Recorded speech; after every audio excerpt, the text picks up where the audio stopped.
Bienvenue à Voyage dans l'espace, où que vous soyez dans l'univers, j'espère que vous allez bien. Ici Mathieu Rancourt, géographe et passionné des sciences de la Terre et de l'univers.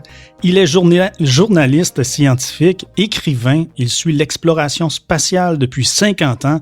Je suis en compagnie de mon coéquipier, Claude Lafleur, Priviette. Bonjour Mathieu, bonjour tout le monde. Ben oui, on va parler un peu russe aujourd'hui. Le 30 mai prochain, Alexis Leonov aura 85 ans. En Russie, c'est une véritable légende vivante, un héros national. À ce que l'on sache, Leonov vit une vieillesse paisible. Claude, en quoi Leonov est-il reconnu? On se souvient tous, je pense, en tout cas, il est surtout connu comme étant le premier homme à avoir marché dans l'espace. Il est donc le premier cosmonaute à être sorti d'un vaisseau spatial, le vaisseau Voskhod 2, le 18 mars 1965. On l'a d'ailleurs surnommé, comme il était le premier marcheur, le premier piéton de l'espace. Et à l'époque, son exploit a fait sensation. L'URSS marquait un grand coup dans la fameuse course à l'espace qu'elle livrait sans relâche aux Américains. Et le premier pas de Leonov dans l'espace préfigurait en quelque sorte les premiers pas de l'homme sur la Lune. Nos auditeurs et auditrices vont peut-être se demander pourquoi consacrer tout un balado à Leonov. C'est d'ailleurs la première fois, Claude, qu'on consacre un épisode entier à une personnalité du domaine spatial. Et pourquoi pas Gagarine, Armstrong, Von Braun, Korolev ou autres? Pour plusieurs bonnes raisons. D'abord parce que le parcours de Leonov va nous faire vivre une époque assez particulière du 20e siècle. Ensuite, sa carrière d'astronaute ou de cosmonaute se compare probablement à aucun autre. Il y a vraiment une carrière exceptionnelle, pour ne pas dire même sensationnelle. En plus, sa carrière de cosmonaute reflète un peu certains des plus grands épisodes de la conquête spatiale, à commencer par la fameuse rivalité que se sont livrés les Américains et les Soviétiques durant les années 50-60. Là, c'était des ennemis jurés qui menaçaient parfois de s'anéantir l'un l'autre. Jusqu'aux années 70, où là, ça a débouché sur une collaboration assez étonnante. Tout ça, c'est le parcours de Leonov. En fait, si Leonov est connu pour s'être le premier aventuré hors d'un vaisseau spatial, on découvrira que sa vie a été remplie d'aventures, et même de mésaventures, puisqu'entre autres, il aurait bien pu devenir le premier homme à marcher sur la Lune, tout en frôlant la mort une bonne demi-douzaine de fois.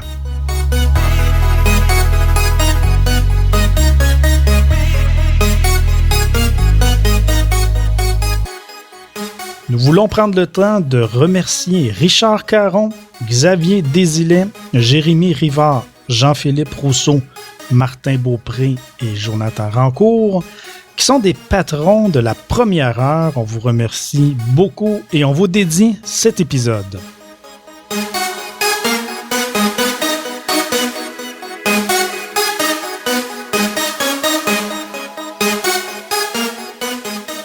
Comme nous l'avons relaté en début d'émission, Alexis Leonov est né en 1934 en Union soviétique. C'était une époque difficile, comme on a peine à l'imaginer de nos jours, n'est-ce pas, Claude? Absolument. En 1934, nous sommes à l'aube de la Seconde Guerre mondiale. Les canons grondent un peu partout à travers le monde.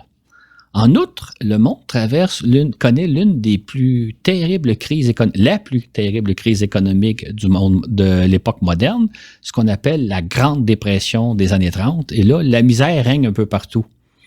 Et quant à l'Union soviétique, qui existe alors depuis une quinzaine d'années, elle vit sous le joug de l'un des plus sanguinaires tyrans du 20e siècle, et j'ai nommé Joseph Staline, qui, comme on le verra, semait la terreur dans tous les foyers soviétiques.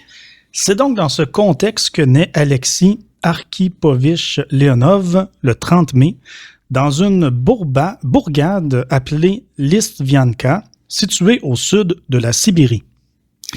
Leonov se rappelle de vivre dans une petite maison en bois rond avec ses parents et ses 8 sœurs et frères.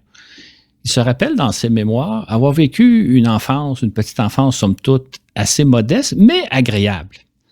Sauf que, au moment où il a eu 3 ans, soudainement, sa famille est expulsée de sa maison, jetée littéralement à la rue, alors que tous les voisins s'emparent de leurs biens, y compris même leurs vêtements. Qu'est-ce qui se passe?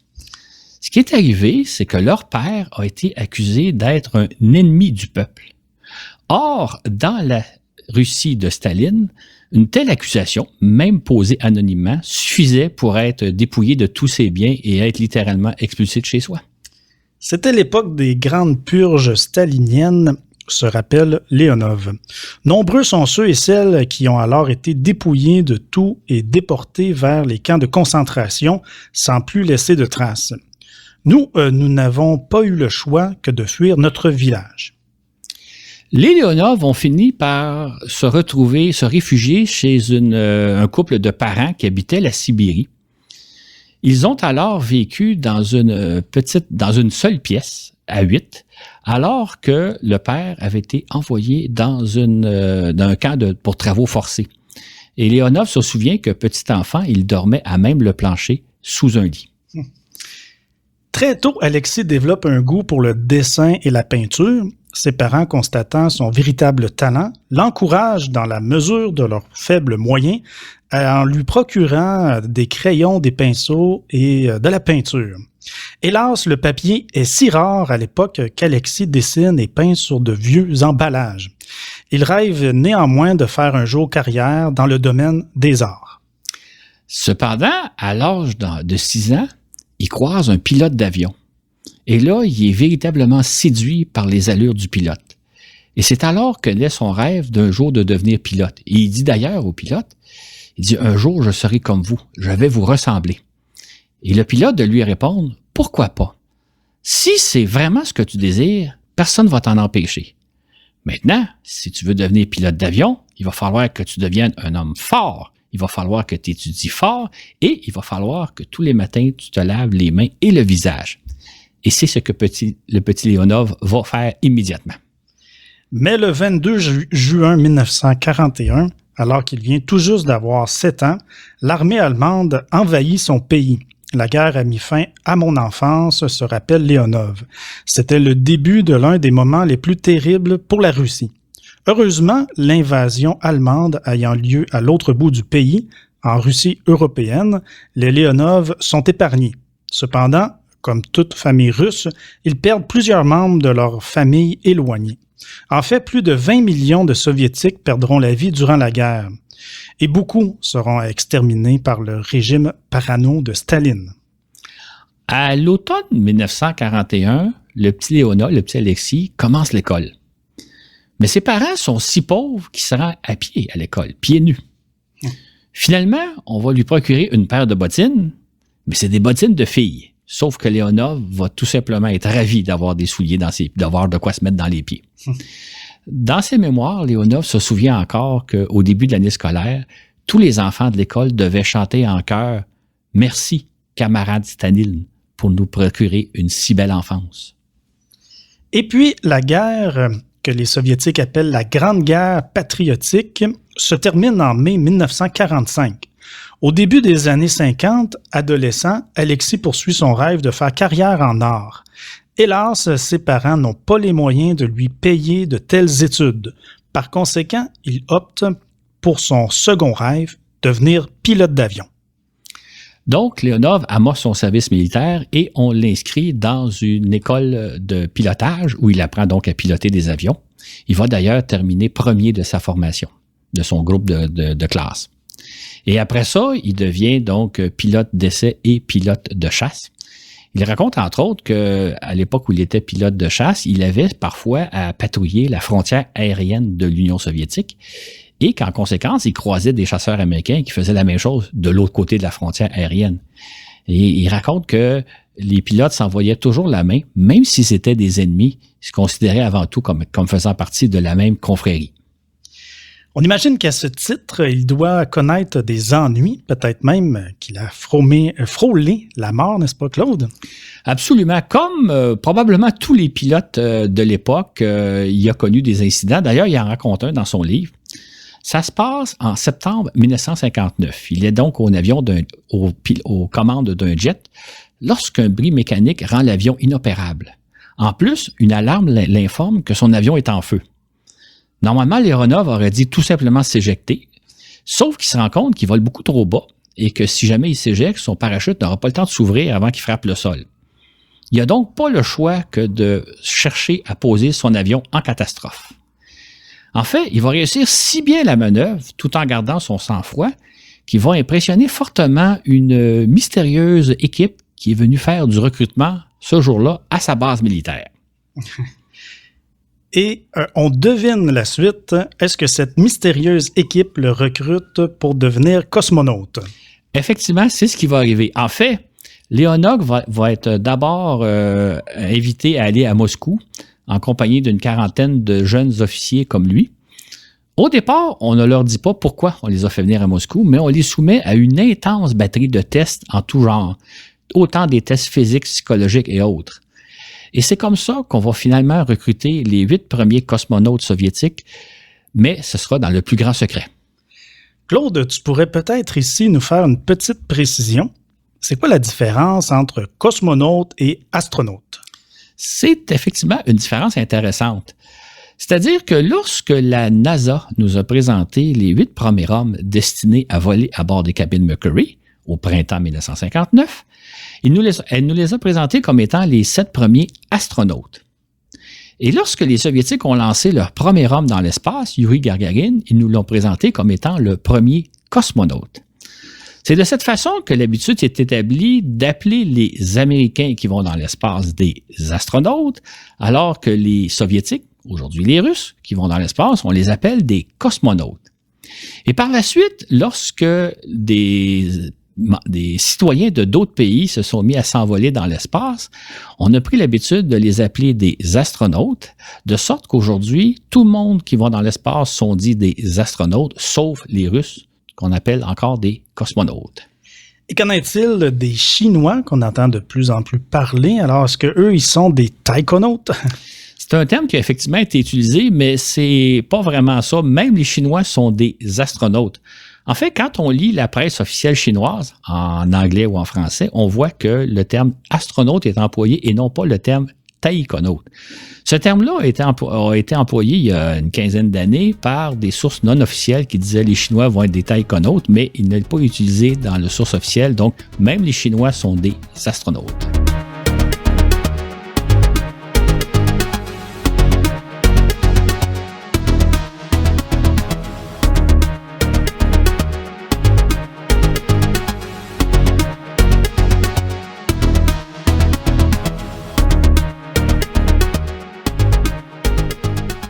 Les Soviétiques recrutent leur premier cosmonaute à l'automne de 1959, mais dans le plus grand secret. Est-ce que l'on sait si l'URSS se prépare alors à envoyer des hommes dans l'espace, Claude?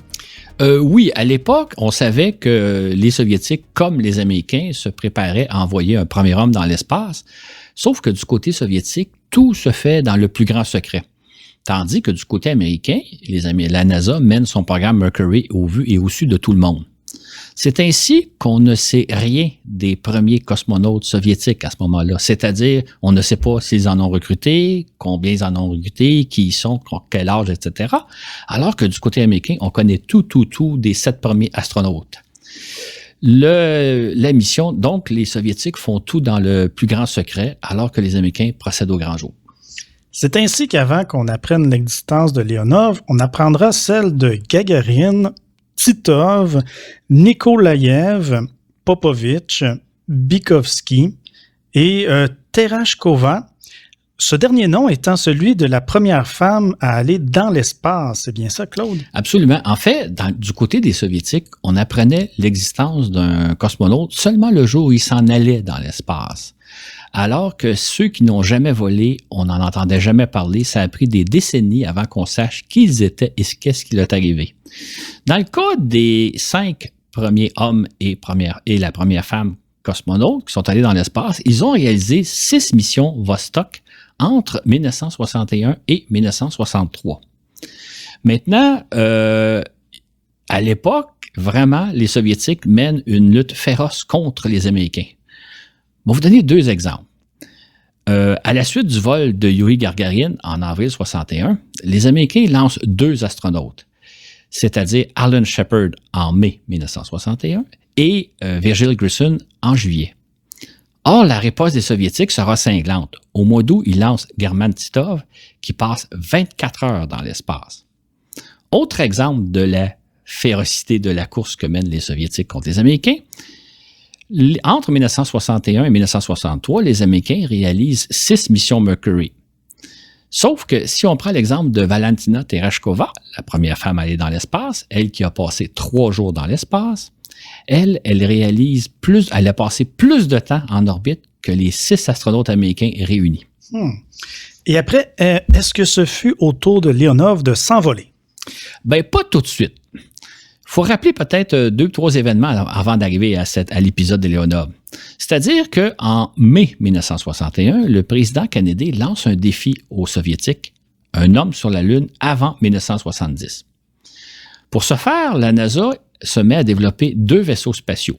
D'abord, le vaisseau Apollo, qui va permettre d'aller jusqu'à la Lune, mais aussi les capsules Gemini. Ce sont des capsules destinées à faire des missions en orbite terrestre et qui transporteront 2 astronautes. Mais les Soviétiques, eux autres, encore une fois, ont décidé de ne pas se laisser devancer par les Américains, ce qui fait qu'en octobre 1964, ils lancent un nouveau vaisseau qui s'appelle Voskhod et à bord duquel il y a 3 hommes. Là, les Américains sont renversés parce que les Soviétiques semblent faire preuve de vraiment une avance considérable, déjà être capables d'envoyer un vaisseau avec 3 hommes à bord. Et ça, d'autant plus que les Soviétiques nous disent que les Voskhod est une nouvelle famille de vaisseaux révolutionnaires capables d'accomplir des missions avancées. Maintenant, ce qu'il faut comprendre, c'est que ce n'était pas le cas. Et ça a pris des décennies avant qu'on l'apprenne. C'est-à-dire que les Voskhod n'étaient que des capsules Vostok qu'on avait modifiées pour pouvoir mettre 3 hommes à bord. Maintenant, on pourrait dire que ces 3 hommes-là étaient véritablement entassés comme des sardines. D'ailleurs, la première mission du Voskhod ne durera qu'une journée parce que les 3 hommes auraient été incapables de demeurer plus longtemps dans la capsule.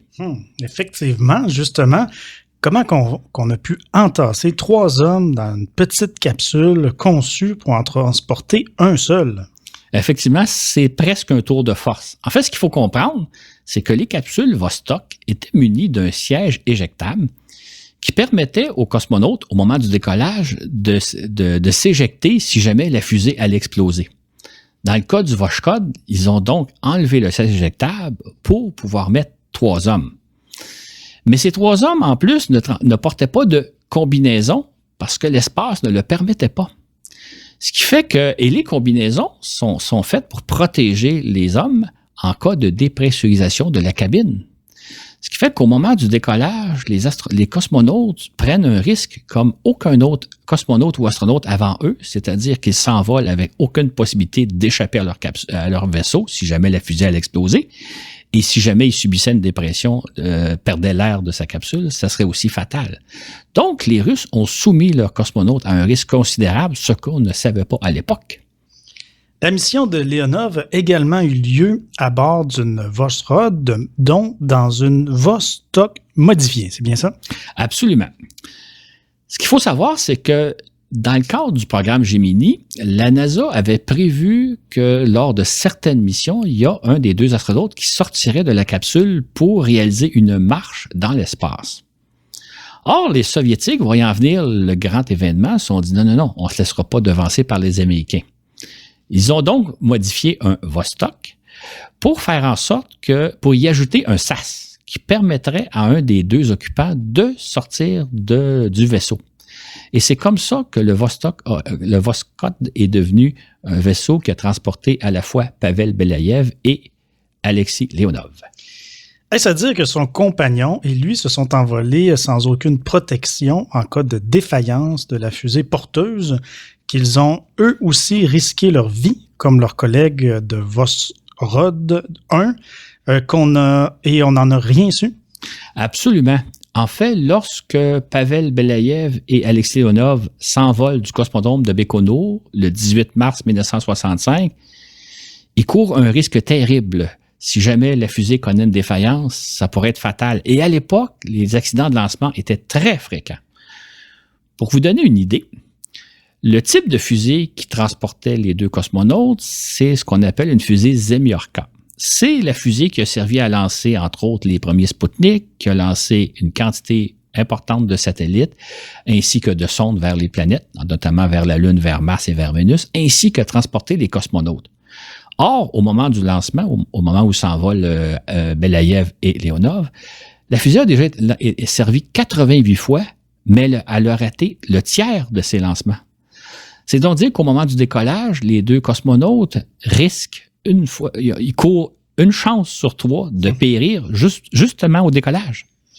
Ce qui est beaucoup, évidemment, incroyable qu'on mette la vie de cosmonautes en danger, et ça uniquement pour damer le pion aux Américains.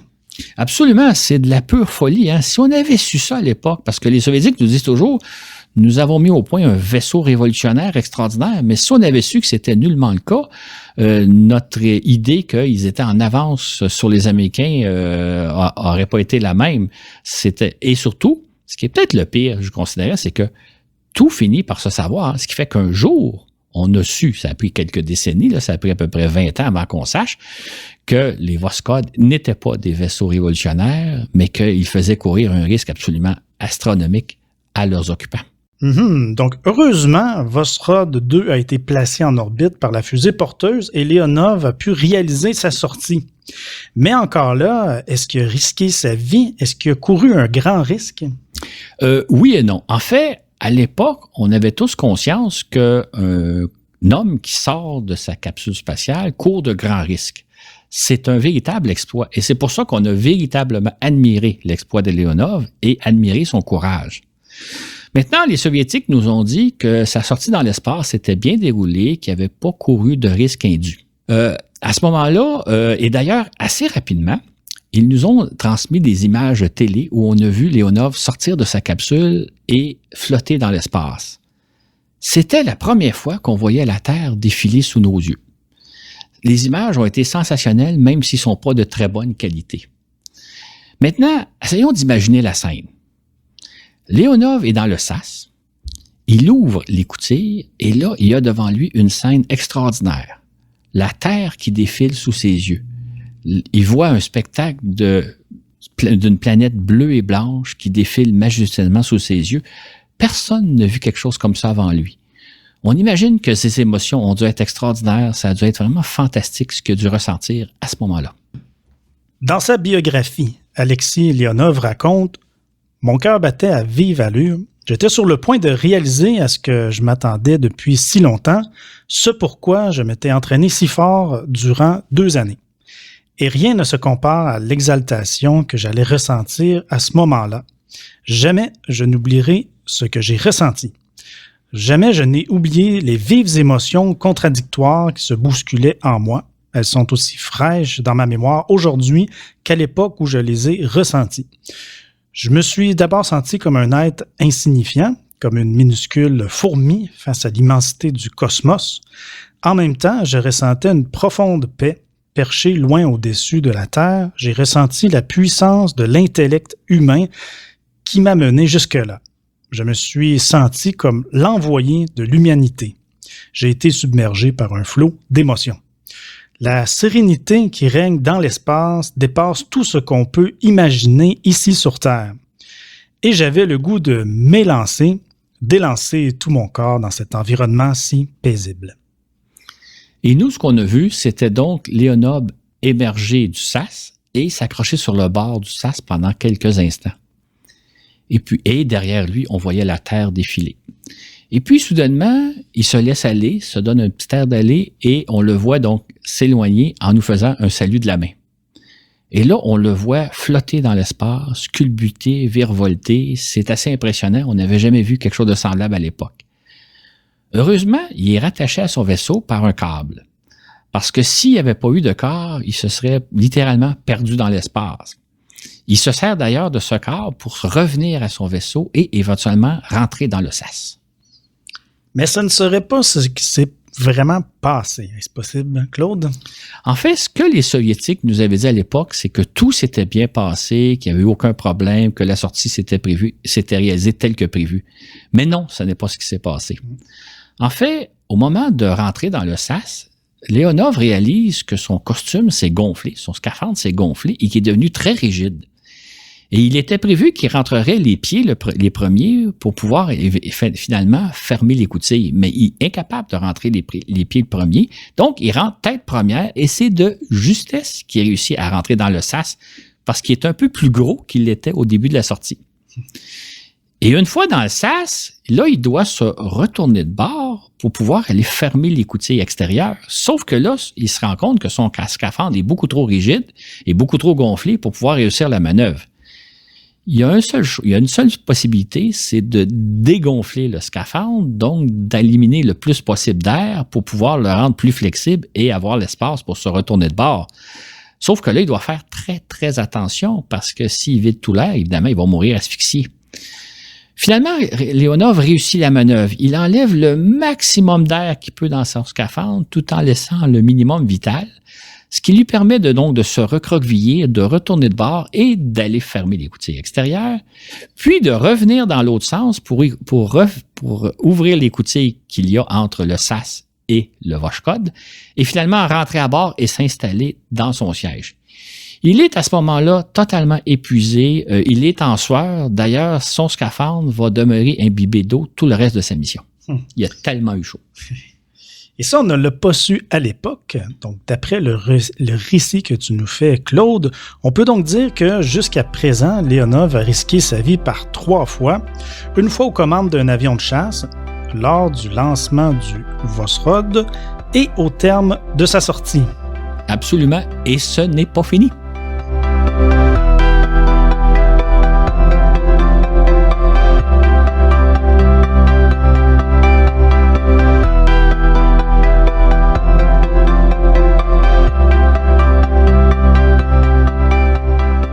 Alexis Leonov est donc revenu sain et sauf dans son Voskhod et s'est installé dans son siège, aux côtés du commandant Pavel Belayev. Comment ça s'est passé? Comment s'est passé le reste de la mission? En fait, le reste de la mission s'est passé difficilement, comme on va le voir.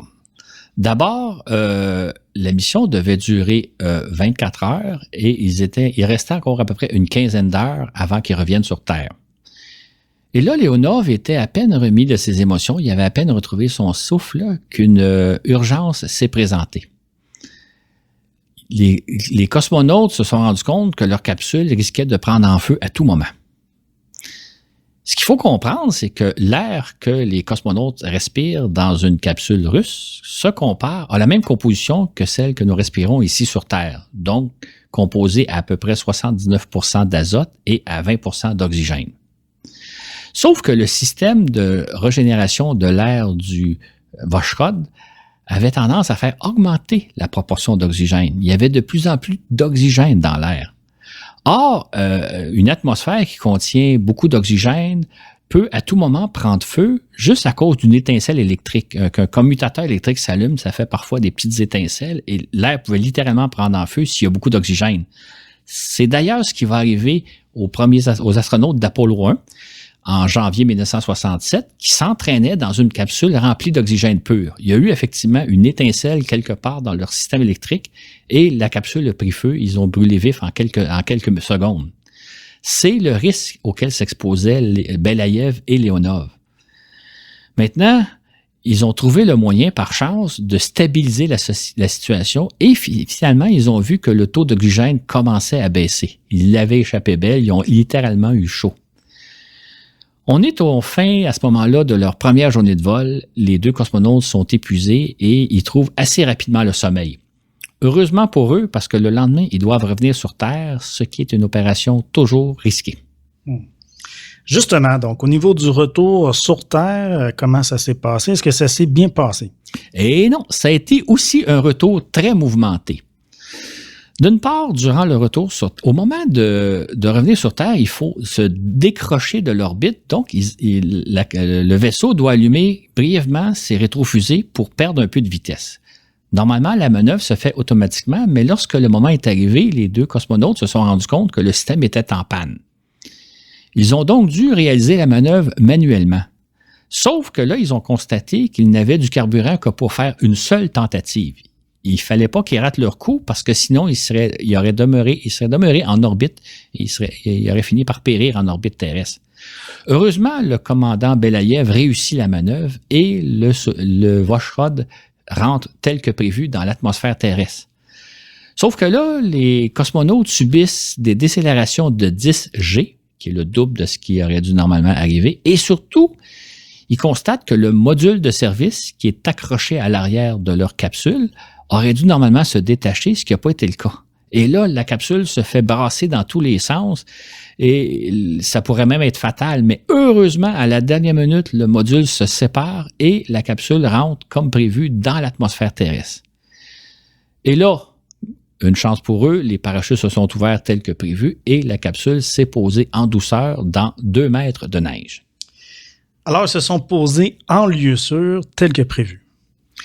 Absolument. En fait, les 2 hommes sont heureux de savoir qu'ils sont sur Terre et lorsqu'ils ouvrent l'écoutille, ils sont vraiment ravis de savoir qu'ils sont vraiment sur Terre, sauf que ils sentent l'air frais qui rentre dans leur capsule, ils sont à l'aise, sauf qu'ils ne savent pas où ils se sont posés. Ils imaginent qu'ils se sont posés quelque part en Sibérie, mais ils ne savent pas où. Et ils sont sans contact radio avec la Terre. Donc, avec le centre de contrôle plutôt. Donc, à ce moment-là, eux ne savent pas où ils sont et les gens du centre de contrôle qui ont perdu tout contact ne savent pas si les cosmonautes ont réussi à se poser sains et saufs ou s'ils ont péri durant la rentrée dans l'atmosphère. Et par ailleurs, lorsque les cosmonautes sortent de leur capsule, ils réalisent qu'ils se sont posés dans une épaisse forêt de pins et de sapins, ce qui va compliquer beaucoup leur récupération. Finalement, ils se rendent compte qu'ils vont devoir passer une nuit dans leur capsule parce qu'ils n'ont pas été repérés. Et là, la nuit va être très froide. Il va faire très froid dans leur capsule parce que dehors, il fait moins 35 et ils entendent les loups rôder autour de leur capsule. Ce qui fait que ça a été une nuit assez difficile. Ce n'est finalement que le lendemain matin qu'on repère où ils se sont posés et que finalement, une équipe de sauveteurs réussit à les rejoindre, mais en ski. Mais comme ils se sont posés dans une forêt, on ne peut pas les récupérer aussi facilement que ça aurait été le cas normalement. Ils sont donc condamnés à passer une 2e nuit dans leur site d'atterrissage, mais cette fois, la nuit va être un peu plus confortable parce qu'ils vont la passer dans une petite cabane qui aura été construite par les sauveteurs en attendant d'être récupérés le lendemain. Là, il y a un hélicoptère qui va réussir à se poser pour les récupérer et les ramener à Béconour. Quand même, assez incroyable. Donc Claude, on imagine bien sûr qu'officiellement, on parle de la version officielle ici, le retour sur Terre, comme le retour de la mission Voskhod 2, tout se serait bien déroulé selon la version officielle. Absolument. Les responsables nous disent que la mission s'est parfaitement déroulée et que c'est un autre grand succès de la cosmonautique soviétique.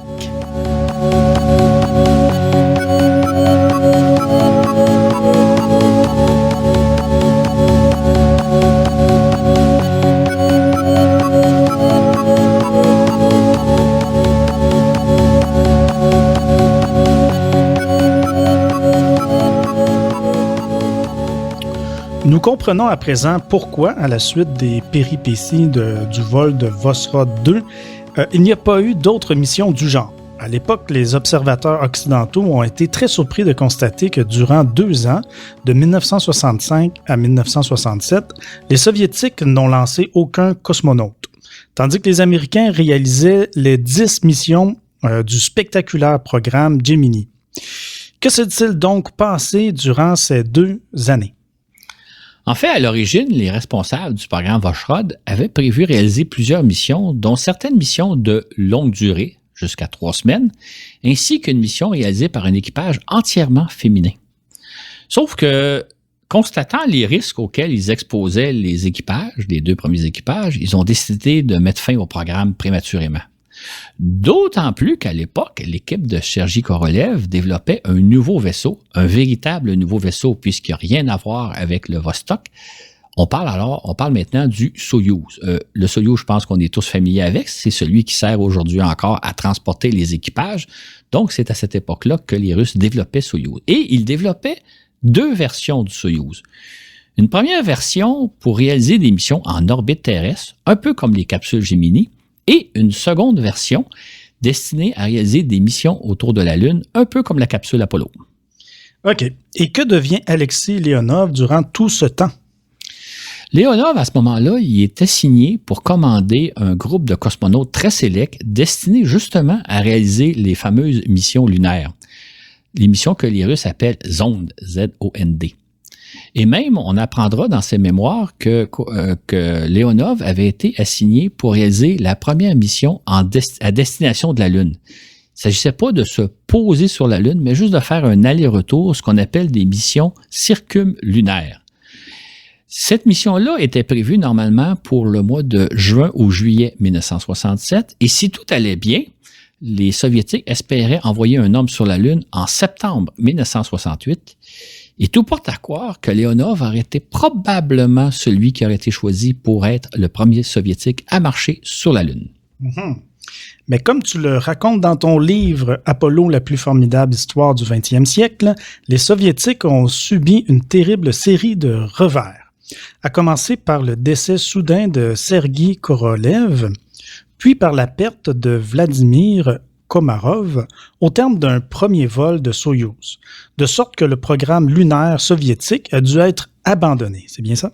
Absolument. En fait, ce qui s'est passé, c'est que pendant que les Soviétiques subissaient une terrible série de revers, qui était secret à l'époque. Du côté américain, c'était le contraire. Ils ont la NASA a réalisé une incroyable série de succès. C'est-à-dire qu'en l'espace de 10 mois, ils ont réalisé 6 missions Apollo qui ont mené Neil Armstrong sur la Lune en juillet 1969. On raconte d'ailleurs cet épisode dans la première partie de notre balado « 12 hommes sur la Lune ». Alors, qu'est-il arrivé à Leonov par la suite? Leonov était loin d'être au bout de ses peines et de ses frustrations. En fait, ce qui lui est arrivé, c'est qu'il a même failli périr sous les balles d'un tireur fou.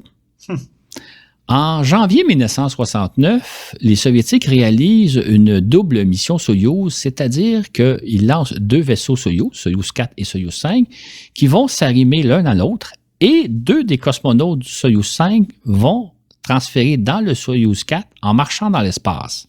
C'était la première fois auquel on assistait à un changement d'équipage, un transbordement d'équipage d'un vaisseau à l'autre. Comme c'était la coutume à l'époque, lorsque des cosmonautes reviennent d'une mission spatiale, on les parade dans les rues de Moscou à bord de limousines. Et le cortège de limousines se finit par arriver au Kremlin où on fait un grand banquet à leur honneur. Or, dans le cortège de limousines, il y a une des limousines où il y a Léonid Brejnev et les principaux dirigeants soviétiques, tandis que dans une autre limousine, il y a Alexis Leonov, Valentina Tereshkova et quelques cosmonautes. Et ce qui se produit, c'est qu'au moment où le cortège approche du Kremlin, soudain, un jeune homme habillé en policier sort 2 pistolets et se met à tirer sur la première limousine, croyant que dans cette limousine-là se trouvait Brejnev et compagnie. Sauf qu'en réalité, c'est la limousine où se trouvent Leonov, Tereshkova et autres cosmonautes. Et à ce moment-là, les balles atteignent le chauffeur qui est gravement blessé, tandis que 4 balles frôlent Leonov. En tout, 14 balles atteindront la limousine. Et Leonov se demande comment se fait-il ce jour-là qu'il n'ait pas péri par balle. Il a vraiment passé à 2 doigts de la mort. On peut dire que le premier piéton de l'espace est comme un véritable chat qui possède 7 vies. Peut-on espérer que sa vie sera plus tranquille, Claude, après un tel incident? Peut-être bien, mais sa vie n'est pas terminée. Aïe, aïe. En fait, ce qui va arriver, c'est que au lendemain du premier pas de Neil Armstrong sur la Lune, les Soviétiques plutôt, décident de mettre un terme à leur idée d'envoyer des cosmonautes aux abords de la Lune. Ce qui fait que Leonov perd tout espoir un jour de se rendre à la Lune. Par contre, les Soviétiques décident de mettre au point les stations spatiales, c'est-à-dire d'installer en orbite terrestre un laboratoire scientifique dans lequel des cosmonautes séjourneront plusieurs semaines pour réaliser différentes expériences scientifiques et technologiques. Ce sont ce qu'on appelle les stations spatiales Salyut. Et si je comprends bien, Leonov va participer à ce programme, c'est ça? Absolument. Il va être nommé à la tête du groupe de cosmonautes qui vont aller s'installer et travailler à bord de Salyut 1. Malheureusement, le premier équipage qui est lancé en direction de Salyut-1 ne réussit pas à arrimer correctement leur vaisseau. Ils doivent donc revenir sur Terre sans avoir pénétré dans la station. Et c'est à ce moment-là que Leonov est assigné comme étant le commandant du premier équipage à aller s'installer à bord de la station, en compagnie de Valery Koubassov et de Piotr Kolodin. Malheureusement, quelques jours avant le lancement, Koubassov développe une infection pulmonaire et l'équipage est remplacé par les réservistes. Il faut savoir que pour toute mission spatiale, on prépare toujours au moins 2 équipages pour justement faire face à ce genre de situation-là. Si jamais l'équipage désigné pour la mission ne peut s'envoler, il y a les réservistes qui peuvent prendre la relève. C'est ainsi que le 12 juin 1971, Dobrovolsky, Volkov et Patsayev s'envolent dans un Soyouz et vont s'arrimer à la station Salyut-1. Et ils vont y séjourner durant 3 semaines pour réaliser différentes expériences scientifiques et techniques. OK. Donc, malheureusement, lors du retour sur Terre, une valve conçue pour équilibrer la pression d'air entre l'intérieur de la capsule et l'extérieur s'ouvre beaucoup trop tôt, à très haute altitude, c'est ça? Absolument. Ce qu'il faut savoir, c'est que cette valve-là a pour but d'équilibrer la pression entre le Soyouz et l'expression, sauf qu'elle s'est ouverte à altitude et toute l'air est sorti de la capsule en quelques minutes seulement et les 3 cosmonautes périssent asphyxiés en quelques dizaines de secondes seulement. Si donc Leonov s'était envolé comme prévu vers Salyut-1, on peut s'imaginer qu'il aurait perdu la vie. Il s'en est sorti grâce à l'infection pulmonaire de son collègue Koubassov, c'est ça? Peut-être bien. En fait, dans son livre, Leonov raconte que lui, il avait entrevu le risque que la fameuse valve s'ouvre à très haute altitude et il avait avisé les 3 cosmonautes de prendre les précautions nécessaires.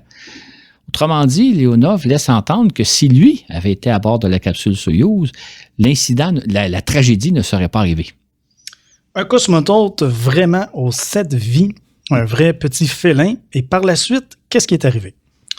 L'été suivant, donc en juillet 1972, les Russes lancent une 2e station Salyut et il est prévu que Leonov va être aux commandes du premier équipage à s'installer à bord de la station. Malheureusement, la fusée explose peu après son décollage et la station est perdue. On peut s'imaginer que Leonov a dû être extrêmement déçu, découragé même, lui qui s'entraîne depuis près de 10 ans pour s'envoler à nouveau.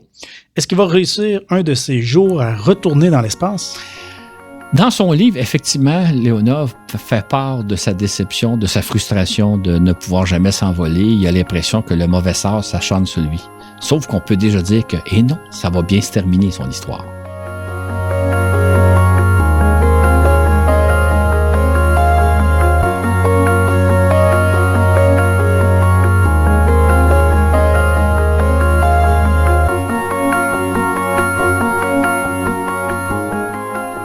Tu dis que l'histoire de Leonov se termine bien puisque tu fais allusion au fait qu'il est enfin retourné dans l'espace une seconde fois. C'était à l'été 1975. Alors, qu'arrive-t-il, Claude? On parle de la fameuse mission Apollo-Soyouz, une mission conjointe entre les Américains et les Soviétiques. Leonov est assigné pour commander cette mission-là en compagnie de son collègue Valery Koubassov, celui-là même qui l'avait empêché de s'envoler 4 ans plus tôt à cause de son infection pulmonaire. Tout au long du balado, tu as relaté la compétition féroce des Soviétiques et des Américains. Et voilà qu'à l'été 1975, les 2 ennemis de la guerre froide réalisaient une mission spatiale conjointe. C'est assez incroyable, non? C'est effectivement très étonnant si on considère que durant des décennies, ils ont fait une course terrible aux armes nucléaires, se menaçant même de s'anéantir mutuellement l'un l'autre. Et finalement, ce qu'il faut savoir, c'est que dans les années 70, là, ils vont ouvrir un dialogue pour finalement mettre un terme à la course aux armements. Et en même temps, dans ce dialogue-là, ils ont dit pourquoi pas réaliser une mission conjointe dans l'espace, donc la mission Apollo-Soyouz. Et l'histoire est d'autant plus surprenante que tout ça, c'est grâce à Richard Nixon. Ce qu'il faut savoir, c'est que dans les années 50, Richard Nixon était le vice-président des États-Unis et il était un ardent anticommuniste. Or, devenu président des États-Unis en 69, Nixon a décidé d'ouvrir un dialogue avec les Russes. Il s'est même rendu à Moscou. Son idée, c'était de dire, il faut mettre fin à la fameuse course aux armements, à la course au surarmement. Faut se parler, il faut en arriver à un accord de paix, à un accord de désarmement. Et c'est donc grâce à lui qu'a eu lieu la mission Apollo-Soyouz. Maintenant, je veux pas trop en parler parce que toute l'histoire qui mène à Apollo-Soyouz est extrêmement intéressante et ça mériterait de faire éventuellement un balado sur ce sujet-là. Fait qu'on va regarder des bailleurs bouts pour plus tard. Intéressant tout cela. Mais on peut tout de même dire un mot sur l'envolée de Leonov, qui était à l'été 1975. Est-ce que cette fois, tout s'est bien passé pour lui et pour Kubassov? Oui, bien sûr. On va parler quand même un peu de la mission Apollo-Soyouz, même si un jour ça fera l'objet d'un balado. Disons ceci. Le 15 juillet au matin, pour la première fois, on a pu voir en direct. Quand je dis on, c'est autant les Occidentaux que les Soviétiques, on a pu voir en direct le décollage d'une fusée Soyouz. En fait, c'était la première fois qu'on pouvait voir le décollage d'une fusée soviétique en direct. Et c'est donc à ce moment-là que Leonov et Kubassov s'envolent du cosmodrome de Baïkonour, tel que prévu. Et 8 heures plus tard, une capsule Apollo s'est envolée de Cap Canaveral pour aller la rejoindre. Les deux vaisseaux se sont donc arrimés l'un à l'autre. Et durant 2 jours, les deux équipages ont réalisé un certain nombre d'expériences scientifiques conjointes, tout en se visitant l'un à l'autre d'un vaisseau à l'autre. Et tout s'est bien passé.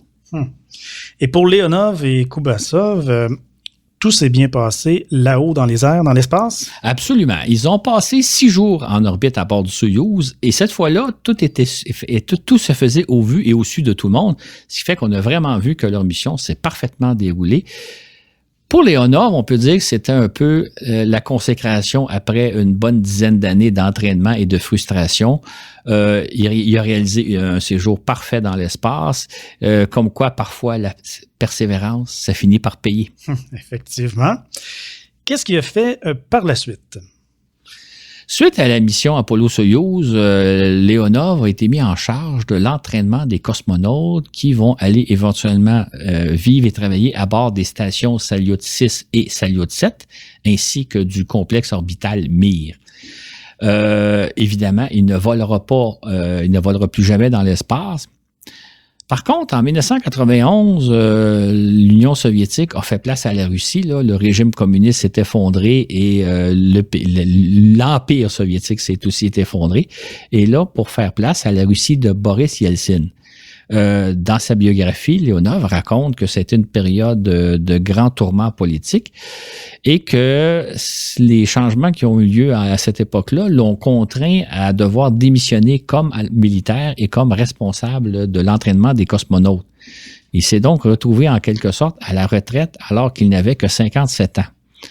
Par la suite, Leonov s'est converti dans l'aide des entreprises, à la privatisation, je dirais, des entreprises soviétiques. Donc, il a fait une carrière dans le monde des affaires jusqu'à sa retraite. Et comme on le dit en début de balado, à notre connaissance, il aura vécu une vieillesse paisible en étant véritablement reconnu comme une légende vivante, un héros de l'Union soviétique, comme il n'en existe plus beaucoup maintenant. Au terme de sa biographie, le premier piéton de l'espace écrit: dans l'ancien système soviétique, le pouvoir était si centralisé qu'il ne permettait pas à la vaste majorité des citoyens de mener une existence décente. L'État était structuré de manière à imposer toutes sortes de limitations quotidiennes. Et tout au long de l'existence de l'Union soviétique, mes chers concitoyens se sont sacrifiés pour le bien de la patrie. Mais celle-ci faisait très peu pour eux. Or, un pays ne peut devenir riche s'il maintient ses citoyens dans la pauvreté. Si je peux me permettre un commentaire, je me dirais que c'est peut-être une leçon qu'on devrait aussi retenir dans nos sociétés. Mais ça, c'est un autre sujet.